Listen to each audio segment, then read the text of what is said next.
오늘은 미국장이 주춤해 있습니다. 뭐 경제지표가 특별한 게 없고 별다른 뉴스거리가 없어서 주식시장에는 중립적인 것 같습니다.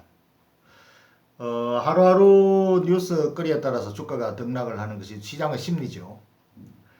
그런데 이제 4월이 들어가면은 어닝 시즌에 진입합니다. 1분기 실적 발표 시즌이 이제 4월달 내내 이어지죠. 그리고 가장 중요한 회사 순으로 4월 초부터 이제 줄줄이 실적이 발표됩니다. 그래서 4월 달을 어닝 시즌 1분기 실적 시즌이라 그러고 실적 발표 시즌. 그리고 이때는 이제 실적을 개싱해 가지고 마치기 게임. 이 실적 1분기 실적 모멘텀 플레이가 주식 시장에 횡행합니다. 실적을 미리 예측해서 마치는 게임이죠. 그래서 미리 샀다가 실적 발표할 때 팔고, 그래서 단기 차익을 노리는 그런 모멘텀 플레이가 이제 활발하게 이루어지는 게 바로 4월 달입니다. 1분기 실적이 이제 올해 실적의 가늠자 역할을 하기도 하고, 올해 실적 전망 또는 주식시장 전망의 데이터로 매우 중요하게 이제 생각을 하는 거죠. 그래서 굉장히 강하게 작용합니다. 실적 발표 전에 매수 후 실적 발표와 함께 매도하는 아주 빠른 정보를 이용해서 빠르게 트레이딩을 하는 이런 게임을 할 수 있을까? 발표 시즌의 모멘텀 플레이에 대해서 요령을 제가 말씀드리죠. 첫째, 이 모멘텀 플레이는 사실상 별로 소용이 없습니다. 왜냐하면 나보다 훨씬 더 예민한 발빠른 매매자가 먼저 움직이기 때문에 그보다 더 빨리 움직일 그 가능성이 매우 적다는 거죠. 실적 발표 전에 매수해서 실적 발표 후에 매수한다는 건 미리 정보를 입수해야 되는데 미리 정보 입수하기가 쉽지 않죠. 내부자라만은 가능합니다. 그러나 내부자가 그 플레이를 할 때는 들키면은 중징계를 받습니다. 그래서 내가 내부자가 아닌 경우에 이 플레이를 하는 것은 매우 어렵죠. 사실상 소용이 없습니다. 이미 나보다 더 영리한 정보가 시장에 다 반영되어 버려서 추가적으로 내가 거기에 대해서 얻을 소득이 없다는 거죠. 그래서 1분기 모멘텀 플레이는 사실상 별 소용이 없습니다. 주가가 이미 선반영했기 때문에 주가는 이미 1분기 실적을 알고 있는 상태에서 거래되고 있습니다. 어닝 쇼크, 내가 먼저 알고 작용할 수 있을까? 어떤 회사의 어닝 쇼크를 내가 여러 가지 정보를 통해서 확보했다. 그러나 주가는 이미 알고 있습니다. 그래서 어닝 쇼크를 예상했었고 내가 공매도를 쳐놓고 어닝 쇼크로 주가가 떨어지면 환매수에서 차익을 노리는 아주 영리한 트레이딩 같지만은 별로 소용이 없습니다. 그리고 또 어닝 서프라이즈를 알았다. 그래서 내가 미리 사놓고 발표할 때 주가가 서프라이즈로 쫙 올라갈 때 차익 실현하겠다. 별로 소용없습니다. 그래서 그 소용없는 걸 가지고 어닝 쇼크를 발표했을 때는 불확실성 해소다. 그래가 오히려 주가가 올라갑니다.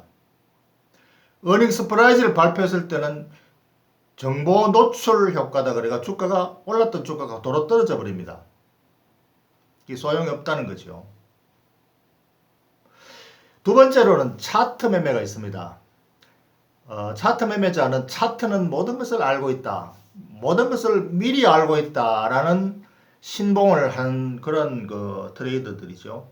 그래서 차트의 모양, 패턴을 가지고 이 주가가 앞으로 어느 쪽으로 위쪽으로 뛸지 아래쪽으로 뛰어내릴지에 대한 예측 정보를 차트는 다 알고 있다 해서 차트를 열심히 연구해 가지고 뭐 연구를 할 것도 없죠. 기존에 나와 있는 차트 가이드 책들을 보고 배워서 그걸 적용해 봅니다.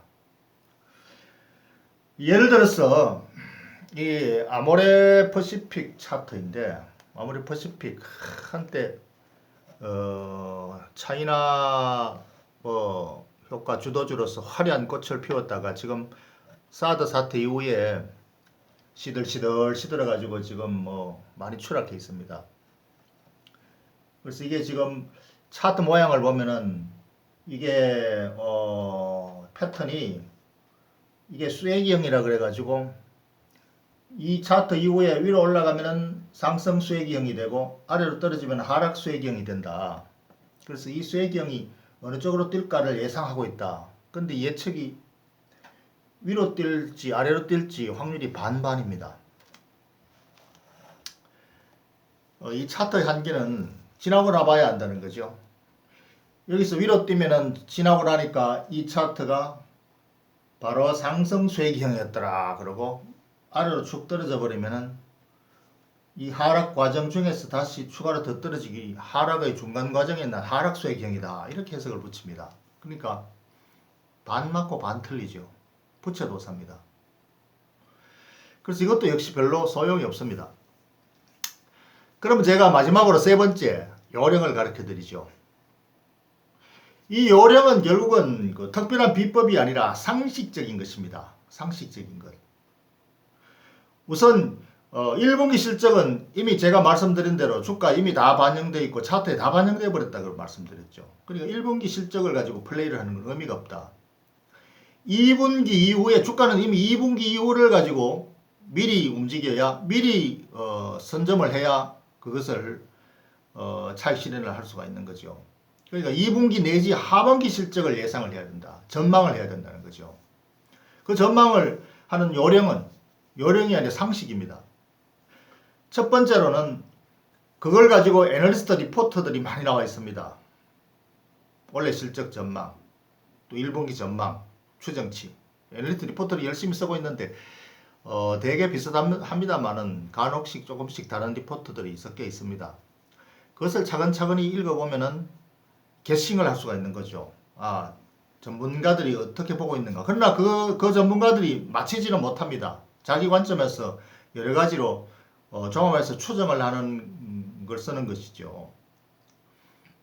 그래서 대부분 애널리스트 리포터들을 최근에 제가 읽어보면은 1분기 실적은 별 볼 일이 없다고 하는 거죠. 기대할 게 없다. 그래서 주가가 아마 이만큼 떨어져 있는지 모르겠습니다. 1분기 실적은 한 영업이익이 10% 내지 20% 전년 동기로 줄어든다. 그러나 2분기 이후에는 대부분 올라가는 것, 실적이 늘어나는 걸로 예상하고 있군요. 추정하고 있군요. 그래서 1분기 실적은 볼 일 없지만 2분기 이후로는 상당히 긍정적으로 추정하고 있다. 그런데 리포터의 투자 의견에는 대부분 부정적입니다. 보수적으로 접근해야 된다. 즉 결국은 주가 상승 가능성이 아직까지는 별로 없어 보인다. 이렇게 이제 예상을 하는 거죠. 그러나 만약에 2분기 이후에 원래 실적 전망이 매출액과 영업이익이 늘어난다는 전망이 맞다면 이 투자 판단은 틀린 것이죠. 대부분의 애널리스트들이 당장 1분기 실적을 가지고 주가 전망을 합니다. 목표 가격을 산정하고. 그러나 주가는 이미 2분기 하반기를 보고 가는 것이거든요. 그러니까 대부분 애널리스트 리포터들이 엉터리다 그러고 별로 안 맞는다 그러는 게 이 전망과 투자 판단의 이 일관성이 별로 없기 때문입니다. 그게 대부분 요인입니다. 열심히들 추정을 합니다만 그걸 가지고 판단은 별로 잘 하지 못합니다. 그래서 이러한 가정을 가지고 애널리스트 리포트들 쭉 훑어보셔야 됩니다. 그러면은 애널리스트들이 어떻게 보고 있구나. 그 보고 있는 그걸 근거로 이제 내가 판단을 하는 거죠. 내 관점에서. 그 다음에 하나 더 봐야 될 것은 두 번째, 그 회사의 CEO의 실적 가이던스입니다. 실적 전망. 사실 기업의 실적은 바로 CEO가 만들어내는 겁니다. CEO가 경영을 어떻게 하느냐에 따라서 실적이 업황이 나쁘다고 해서 그 회사 실적이 나빠질 수가 반드시 나쁘다고 할 수 없습니다. CEO가 능력이 탁월하다면 업황이 나빠도 그 회사는 경쟁력을 확보해서 훨씬 더 실적을 늘릴 수가 있는 거죠. 그래서 CEO의 실적 전망을 어떤 자신감을 가지고 하는지 근거가 무엇인지를 또 살펴보는 것이 두 번째. 요번에 아모레퍼시픽을 보니까 CEO가 원래는 기필코 매출액 10%, 영업이익 25% 증가를 달성하겠다. 그리고 그것을 위한 제품 믹스의 그 포트폴리오 강화 또는 구조조정을 굉장히 강도 높게 하겠다라는 의지를 주총에서 표명을 했더군요. 그래서 그 CEO의 의지가 굉장히 강하다는 걸 느낄 수가 있었고, 만약에 CEO가 강력하게 추진한다면 그 목표를 달성하기 위해서 계속 그 직원들을 독려를 하겠죠. 그러면 목표를 달성할 가능성도 있다. 그리고 세 번째로는 그러한 것을 이루게 해주는 업황을 다음에 또 내가 직접 살펴봐야 됩니다. 업황. 업황이 영 따라주지 않으면 CEO의 노력도 물거품이 되는 거죠. 근데 최근에 화장품 업황을 보면은 일단 그 아모레퍼시픽의 업황이 보니까 국내 내수는 별로 재미가 없군요. 내수는 저가 화장품이 뭐 그야말로 군웅할 것이되 블라디 오션이라 그럽니다.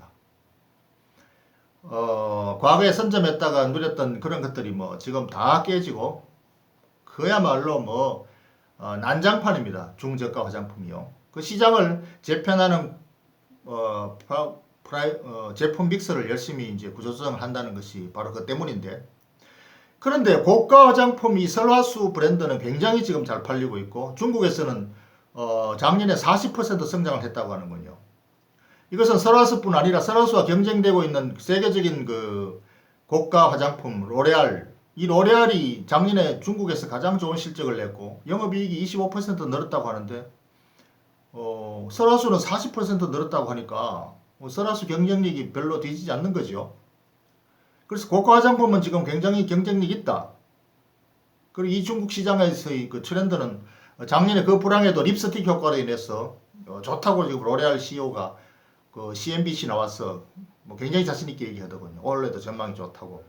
그래서 그걸 받아들인다면 아무래도 중국 시장은 별로 나쁘지 않다.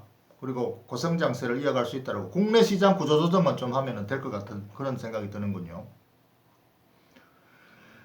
그리고 이제 업황이 지금 그런 상태에서 구조조정을 열심히 하는 과정에서 이 회사가 마지막으로 하나 또 카드가 있습니다.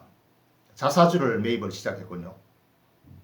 그 회사에서 보통 자사주 매입은 가격이 하락을 위해서 바치기 위해서 하지만 사실상 그 반등의 자신감이 상당히 있을 때 많이 합니다.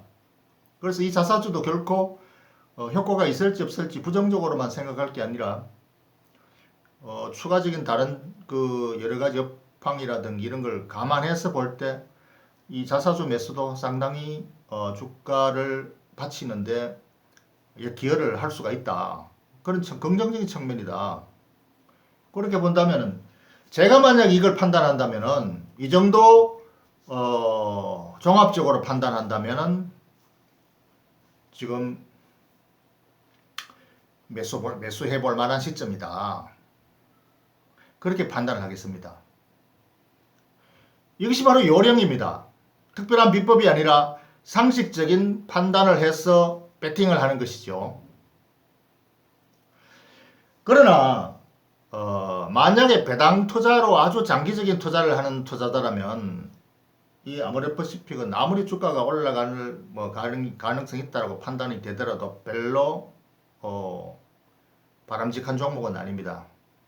이 배당 수익률이 형편없습니다. 지금 현재 보통주가 0.5% 배당 수익률, 우선주가 1% 배당 수익률인데 이 회사 주가가 2배 올라가니 이익이 2배 늘어난다 그래도 우선주 배당 수익률이 뭐 2%밖에 안 되고 보통주 배당 수익률 1%밖에 안 되는 배당 매력으로서는 장기적으로 보유할 가치가 별로 없는 거지요. 그래서 그러한 초보 투자자나 장기 배당 투자자가 아닌 경우에 일반적으로 포트폴리오를 운영하는 투자자의 경우에 이 종목을 만약에 그 투자를 고려한다면은 투자를 고려해 볼 만한 충분한 지금 업황 터닝 포인트가 아닌가 판단을 합니다. 아모레퍼시픽은 사실 과거 화려한 대장주로서 많이 그 포트에 편입을 했다가 물려있는 투자자들이 많습니다. 그래서 그는 그 물려있는 투자자들이 이제 그 족쇄에서 풀려날 때가 어느 정도 되었다라는 희망의 메시지를 던져드리고 싶군요. 어닝 시즌 플레이, 요령, 사례로서 제가 오늘 말씀드린 겁니다.